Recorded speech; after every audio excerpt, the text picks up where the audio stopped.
మరి కాసేపట్లో ఖమ్మం జిల్లా వెలుగుమట్ల భూదాన్ బాధితులకు ఇంటి స్థలాల పట్టాలు పంపిణీ చేయబోతున్నారు. 412 మందికి ఇంటి స్థలాల పట్టాలను డిప్యూటీ సీఎం భట్టి, పొంగులేటి, తుమ్మల శ్రీనివాస్ కలిసి పంపిణీ చేయనున్నారు. 311 మందికి ఇంటి స్థలం, పట్టా, ఇందిరమ్మ ఇండ్లు ఇవ్వబోతున్నట్లుగా తెలుస్తోంది.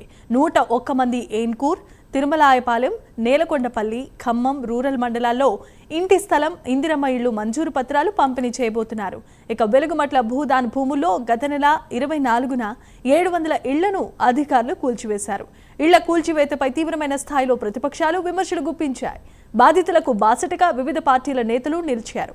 అసలైన పేదలను గుర్తించేందుకు 24 మంది తహసీల్దార్లు నియామకం కాగా స్థానికులను, స్థానికేతరులను, అర్హులను గుర్తించారు. ఒక్కో లబ్ధిదారునికి 75 గజాల స్థలం ఇచ్చే అవకాశం ఉందని తెలుస్తోంది. అయితే లబ్ధిదారులకు అధికారులు టోకెన్లు పంపిణీ చేశారు. స్థలం ఎక్కడన్నది చెప్పని పరిస్థితి నెలకొంది. టోకెన్లు రాని బాధితులు కలెక్టరేట్లో పడిగాపులు కాస్తున్నారు.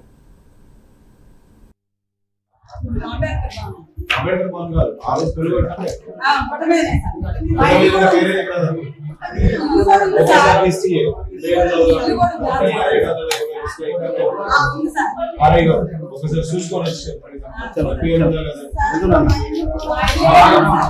అమ్మాయి వాళ్ళు అందరూ దిగొచ్చు, అందరూ దిగొచ్చు. అది కాదు, చూస్తాము, ఆగు ఆగు, చూస్తామనే చెప్తాం.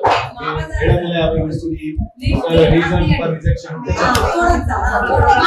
అందరూ కాదు, ఇప్పుడే చెప్పరా. అంబేద్కర్ భవన్ కాదు, ఆ రోజు పెరుగు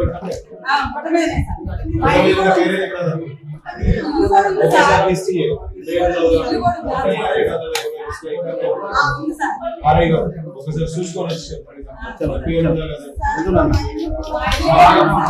అమ్మాయి వాళ్ళు అందరూ దిగొచ్చు,